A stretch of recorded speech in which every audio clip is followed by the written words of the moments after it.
Welcome back to Midday. Glad you're watching, everybody. Dr. Midday from MountainStar Healthcare is joining me now and talking colon cancer. This is especially timely in light of the death of actor Chadwick Boseman.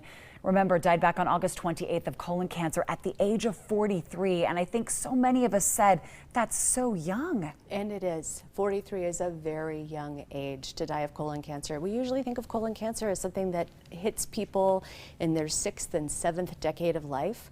43 is young, but we have seen an increase by 2% per year of the incidence of colorectal cancer in people younger than the age of 55. So what age should you start getting screened and start thinking about it? So the American Cancer Society has come out and said 45 is when we should start. Clearly in Chadwick Boseman's case, that even still younger. would have been younger, right? We also know that there are some groups of people for whom they should get screened even younger. We know that our African American population gets colon cancer at a younger age, that our Native American population can get colon cancer at a younger age, but also if you've got a family history of colon cancer or some associated cancers, a family history of or a personal history of inflammatory bowel disease, personal history of other malignancies, or a history of radiation, those would be reasons to go and get screened early. Are there symptoms to watch for that you say this is unusual? I may not be over the age of 45, but I should go in and get this checked. Rectal bleeding's never normal.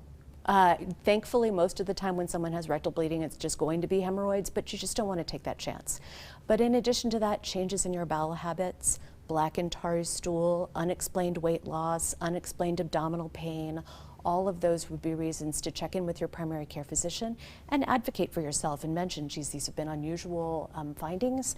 I think I ought to get screened. How key is that early detection? Incredibly key.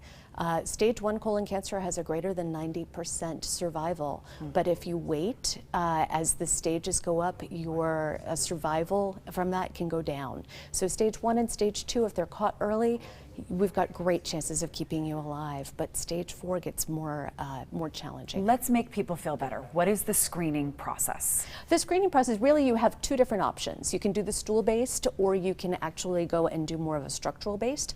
The stool-based need to be done more frequently, so that would be the fecal occult blood test, or the FIT test, or the color guard. But if any of those come back positive, you're going to need to go and get that screening colonoscopy or that diagnostic colonoscopy at that point. And diagnostic colonoscopy is really not that bad. It's a fantastic nap done by someone who is very professional, and that way if anything is seen, it's removed and diagnosed at that time. Doctor, I love that you called it the best nap you've ever had.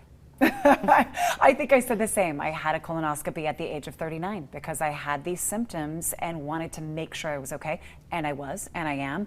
But the peace of mind from that were so important to me. That is exactly correct. And really, it is that early detection and early removal of polyps that has demonstrated a decrease in the incidence of colorectal cancer in the folks over the age of 55. Dr. Midday is from MountainStar Healthcare, everybody. If you have any questions, they have answers for you. Take a peek at their website or give them a call. That's the website right there on your screen, but we'll make it easy. Go to ours, abc4.com/midday. Doctor, thank you so much for joining us. Brian, over to you. Thank you much, Nisha. Coming up here on Midday, a surprise